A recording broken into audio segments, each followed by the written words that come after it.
আজ সকাল থেকে মেহুলের কাছে একটাও কেস আসেনি। দুপুর হয়ে গেছিল এবং মেহুল বাড়িতে বোর হচ্ছিল।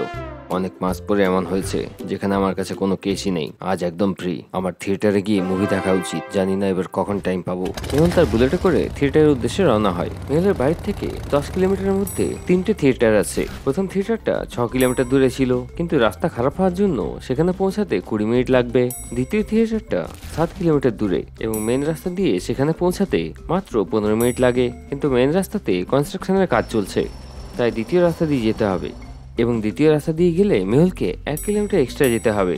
তৃতীয় থিয়েটার 9 কিলোমিটার দূরে আছে এবং এই থিয়েটারে পৌঁছানোর জন্য মেহুলের 20 মিনিট সময় লাগবে, যদি ট্রাফিক না থাকে। যদি ট্রাফিক থাকে তাহলে বেশি টাইম লাগবে। তো ভাবো এবং আমাকে বলো, 1, 2, 3 এগুলোর মধ্যে কোন থিয়েটারটা বেছে নেবে মেহুল? ভাবো ভাবো।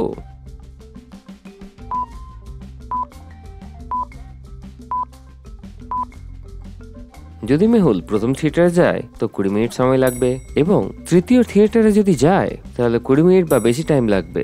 যদি সে দ্বিতীয় থিয়েটারে যায় তেমনিতে তার 15 মিনিট লাগছিল। তাকে শুধু 1 কিলোমিটার বেশি যেতে হবে, তো সাধারণত 20 মিনিট থেকে তো কমই লাগবে। তাই মেহুল থিয়েটার 2 এ যাবে। মেহুল থিয়েটার পৌঁছে যায়।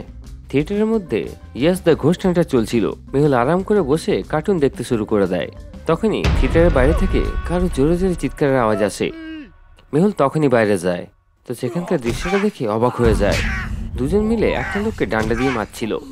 মেহুল আসা মাত্রই সেই লোকগুলো বাইক নিয়ে গৌতম নগরের দিকে পালিয়ে যায়। মেহুল তখন একটা বুলেট স্টার্ট করে, কিন্তু তার বাইকের সব পেট্রোল নিচে পড়েছিল। কেউ ইচ্ছে করেই তার বাইকের পেট্রোলটা নিচে ফেলে দিয়েছিল। এরা তো খুবই চালাক মনে হচ্ছে। এখানে দাঁড় করানো সব বাইকের পেট্রোল এরা ফেলে দিয়েছে যাতে কেউ তাদের পিছু না করতে পারে। মেহুল তখনই অ্যাম্বুলেন্সকে কল করে। 2 মিনিট পরে সেখানে অ্যাম্বুলেন্স চলে আসে।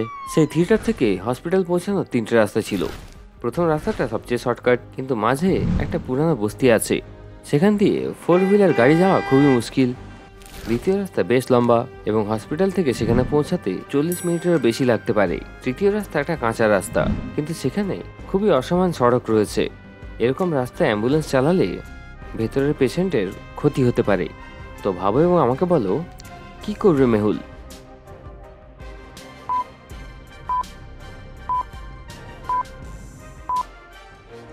তৃতীয় রাস্তা তো বিপজ্জনক। প্রথম রাস্তায় বস্তি আছে যেখানে 4 চাকা যেতে পারবে না, কিন্তু 2 চাকা তো যেতে পারবে। অ্যাম্বুলেন্সের ড্রাইভার অ্যাম্বুলেন্স নিয়ে বস্তি পর্যন্ত পৌঁছে যায়, যেখানে আগের থেকে মেহুলের একজন বন্ধু সেখানে অপেক্ষা করছিল। মেহুল সেই ঘায়েল লোকটাকে সে বাইকে চাপায় এবং তাকে ধরে পিছনে বসে যায়। তারা বস্তির পাতলা গলি ধরে এগিয়ে যায় এবং 20 মিনিটে হসপিটালে পৌঁছে যায়। হসপিটালে তখনই তার চিকিৎসা শুরু হয়ে যায়, কিন্তু ডাক্তার তাকে বাঁচাতে পারে না। ডাক্তার মেহুলকে বলে একটা ডান্ডা ওর কিডনিতে লেগেছিল, তাই অনেক রক্ত বেরিয়ে গেছে, তাই তার মৃত্যু ঘটেছে। তারা সেখানে খোলা জায়গায় থিয়েটারের বাইরে ওই লোকটাকে মেরে দিল। আমি তাদের ছাড়বো না। মেহুল সেই লোকটা ডেড বডিটাকে ভালো করে চেক করে, তো সেই পকেটে কিছু টাকা এবং ডকুমেন্ট পায়। বিজয় একটা পাউডার বানানোর কোম্পানিতে কাজ করে। মেহুল একটা লোককে কল করে তার বাইকে পেট্রোল ঢালিয়ে নেয় এবং বাইকটাকে হসপিটাল নিয়ে আসে। সে ডক্টর সঞ্জনাকেও কল করে, কিন্তু ডক্টর সঞ্জনা ফোন তুলছিল না। আমি নিজে গিয়ে একবার ডক্টর সঞ্জনার সাথে দেখা করে আসি। মেহুল ডক্টর সঞ্জনা ল্যাবে পৌঁছে যায়। ল্যাবের দরজাটা একটা পাসওয়ার্ড দিয়ে বন্ধ আছে। Guddu 3rd class, Tinku 10th class, Rahul 12th class, Vishal 2nd semester. এই 4 জনের মধ্যে একজন অড ওয়ান আউট। তোমরা কি বলতে পারবে কি অড ওয়ান আউট? ভাবো ভাবো।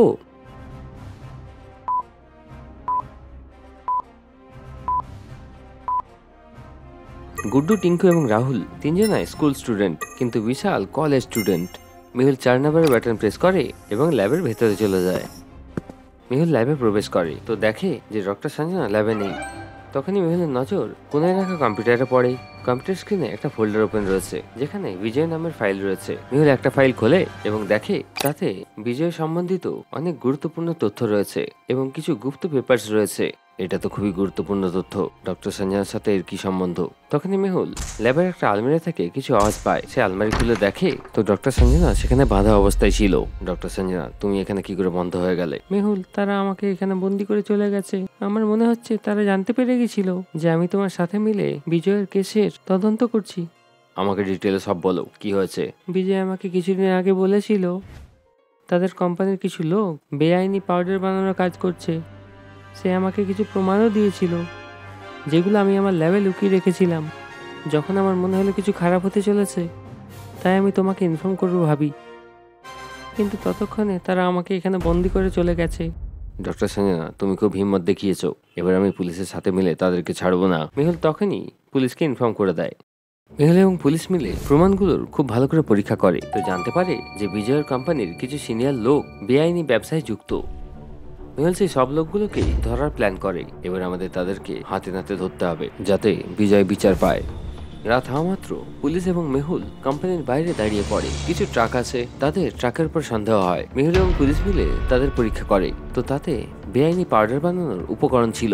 পুলিশ তখনই সেই লোকগুলোকে ধরে ফেলে এবং বিজয়ের খুনিকেও ধরে ফেলে। Case solved. চলো পরের ধাঁধাটা দেখে নি।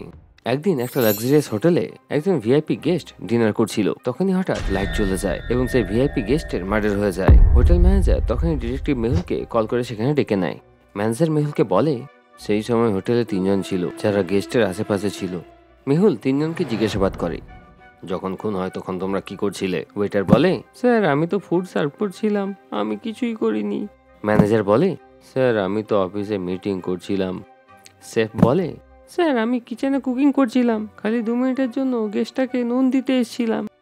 মেহুল 3 জনের কথা শুনে ক্রাইম সিনটাকে ভালো করে দেখে এবং বুঝে যায় যে কে মিথ্যে কথা বলছে। কিন্তু তোমরা কি বুঝতে পারলে?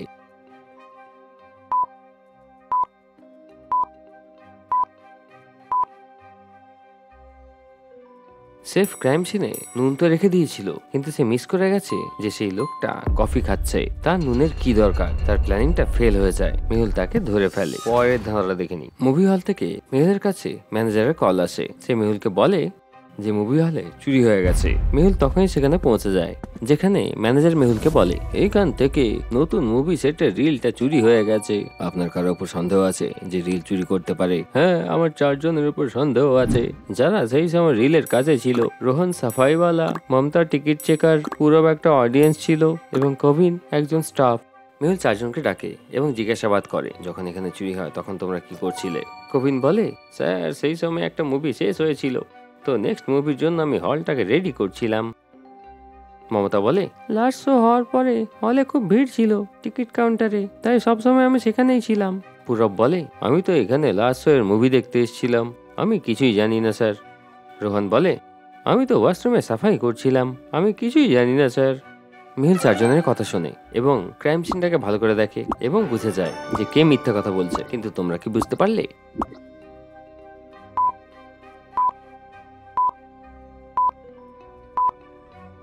মেহুল যখন পুরো হলটাকে ভালো করে দেখছিল, তো সে দেখে যে পুরো থিয়েটারে 5 থেকে 6 জন লোকই বসে আছে। তো এখানে ভিড় কোথায় আছে? এবং মমতা বলছিল খুব ভিড় হওয়ার জন্য সে টিকিট কাউন্টারে বিজি ছিল। এবার 5-6 জনের জন্য সে টিকিট কাউন্টারে বিজি কি করে হলো? সে মিথ্যা কথা বলছে। মেহুল তাকে ধরে ফেলে। চলো পরের ধাঁধাটা দেখে নি। সিটি হসপিটাল থেকে মেহুলের কাছে ফোন আসে এবং বলা হয় যে সেখানে একজন রোগীর খুন হয়ে গেছে। মেহুল তখনই হসপিটালে পৌঁছে যায়। এখানে একজন ক্রিমিনালকে কালকে ট্রিটমেন্টের জন্য আনা হয়েছিল, আজ সকালে তাকে কেউ খুন করে ফেলেছে। এই ক্রিমিনালের সাথে ওয়ার্ডে কে কে আছে সবাইকে এখানে ডাকো।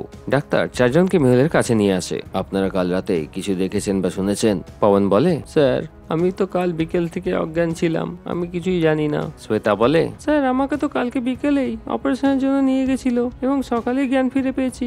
নিকান্ত বলে, আমি ওয়ার্ডের বাইরে দাঁড়িয়েছিলাম এবং ডিউটি শেষ হওয়ার আগে আমি দেখেছিলাম যে সব রোগীরাই ঘুমোচ্ছে। কমলেশ বলে, স্যার আমি তো জানি না, আমি তো পরিষ্কার করি, রুমে এসেছিলাম, পরিষ্কার করি আর চলে যাই। মেহুল সবার কথা শুনে এবং ক্রাইম সিনটাকে ভালো করে দেখে এবং বুঝে যায় যে কে মিথ্যা কথা বলছে এবং কে খুন করেছে। কিন্তু তোমরা কি বুঝতে পারলে?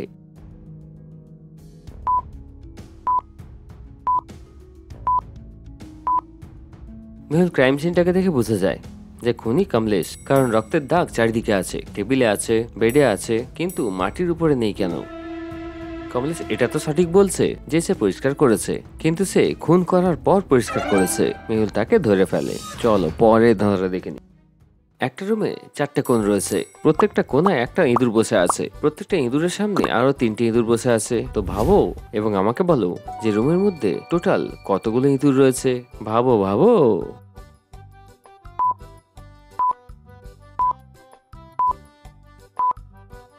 এটার উত্তর হলো 4, কারণ প্রত্যেকটা কোণায় একটা ইঁদুর আছে এবং কোণায় বসা ইঁদুরের সামনে তারই সোজা কোনায় আরো 3টে ইঁদুর তার সামনে থাকবে, তো 4টেই থাকবে ইঁদুর। সঠিক ছিল না এটা? চলো পরের ধাঁধাটা দেখে নি। ডিসি স্কুলে একটা বাচ্চা কিডন্যাপ হয়ে যায়। স্কুলের প্রিন্সিপাল মেহুলকে সাহায্যের জন্য ডেকে নেয়, কিন্তু এইসব কি করে হলো আমরাও জানি না স্যার, আমরা শুধু এই নোটটা পেয়েছি। মেহুল সেই নোটটা পড়ে, আমরা সালোনিকে কিডন্যাপ করার চেষ্টা করছি, পুলিশকে বলার চেষ্টা করলে ভালো হবে না। মেহুল প্রিন্সিপালের সাথে সালোনির ক্লাসে পৌঁছে যায়। সালোনি কেমন মেয়ে ছিল? কোনো বন্ধু ছিল তার? সালোনি তো এই ক্লাসের মনিটর স্যার, সে তো সব কাজ টাইমে করে। আর ব্ল্যাকবোর্ডকে দেখো, সে আজকে সাজিয়েছে। স্যার সে আজ সকাল থেকেই চিন্তিত ছিল, বলেনি কি হয়েছে। আজকে তো সে লাঞ্চও নিয়ে আসেনি স্যার। মেহুল সবার কথা শুনে এবং ক্লাসরুমটাকে ভালো করে দেখে এবং বুঝে যায় যে সালোনিকে কে কিডন্যাপ করেছে। কিন্তু তোমরা কি বুঝতে পারলে?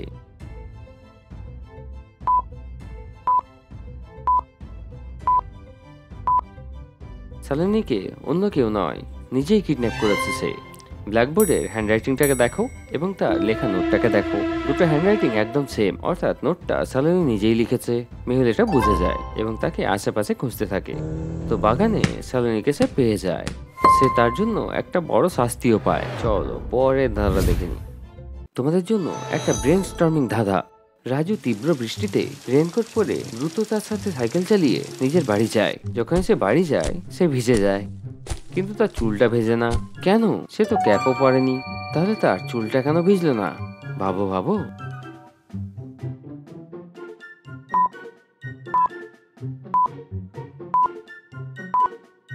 এটা তো খুবই সিম্পল, তার তো চুলই ছিল না। চলো পরে ধাঁধাটা দেখে নিই। পুলিশ একটা হোটেলের কামরায় একটা মেয়ের লাশ পায়, কিন্তু তারা বুঝতে পারছিল না যে এটা খুন না সুইসাইড। তো পুলিশ তখনই গোয়েন্দা মেহুলকে ক্রাইম সিনে ডেকে নেয়। মেহুল ক্রাইম সিনটাকে ভালো করে দেখে এবং ডেড বডির পাশে পড়া জিনিসপত্রগুলোকে ভালো করে দেখে এবং বুঝে যায় যে এটা একটা খুন। কিভাবে? মেহুল এমন কোন ক্লু দেখলো যাতে সে বুঝতে পেরে গেল?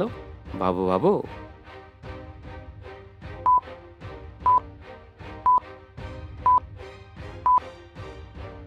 মেয়েটির পাশে পাওয়া টিকিটগুলোকে ভালো করে দেখো। এখানে আসা এবং যাওয়ার দুটো টিকিট রয়েছে। যদি কেউ মরার ইচ্ছাতেই আসতো তাহলে সে ফিরে যাওয়ার টিকিট কেন বুক করতো? মেহুল সেখান থেকেই বুঝে যায়। মেহুলের বুদ্ধিমত্তার জন্য ভিডিওটাকে একটা লাইক অবশ্যই করো। চলো পরের ধাঁধাটা দেখে নিই। একটা কর্পোরেট অফিসে বস মার্ডারের ধমকি পায়। বস তখনই গোয়েন্দা মেহুলকে ফোন করে সব বলে দেয়। মেহুল তখনই অফিস চলে আসে এবং বসকে জিজ্ঞাসাবাদ করে, তোমার কারোর উপর সন্দেহ আছে যে তোমাকে ক্ষতি করতে চায়? হ্যাঁ, আমার 4 জনের উপর সন্দেহ আছে, বিকাশ, অনিল, মনু এবং অনিতা। মেহুল 4 জনের কাছে যায় এবং জিজ্ঞাসাবাদ করে, আপনারা সবাই কিছুক্ষণ আগে কি করছিলেন? স্যার যখন আমি অফিসে এসেছি এবং এসে মেল চেক করতে থাকি, আমি আমার ডেস্কেই ছিলাম। স্যার আমি আজকে অফিস লেটে এসেছি এবং আসার পর কফি নিয়ে নিজের কাজে ব্যস্ত হয়ে যায়। স্যার আমি তো লবিতে ছিলাম পুরো টাইম, সেখানেই দাঁড়িয়েছিলাম। স্যার আমি আমার ডেস্কে বসে কাজ করছিলাম। মেহুল 4 জনের কথা শুনে পুরো অফিসটাকে ভালো করে অবজার্ভ করে এবং বুঝে যায় যে কে মিথ্যা কথা বলছে। কিন্তু তোমরা কি বুঝতে পারলে?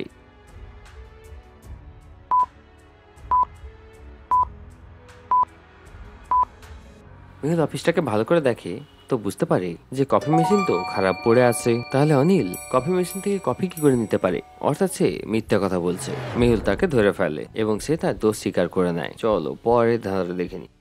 এই ছবিটাকে ভালো করে দেখো এবং আমাকে বলো কোন মাটা সৎ, এ না বি? ভালো করে ভাবো এবং তোমাদের উত্তর কমেন্টে জানাও। এরকম ধাঁধার জন্য চ্যানেলটাকে সাবস্ক্রাইব করে নাও।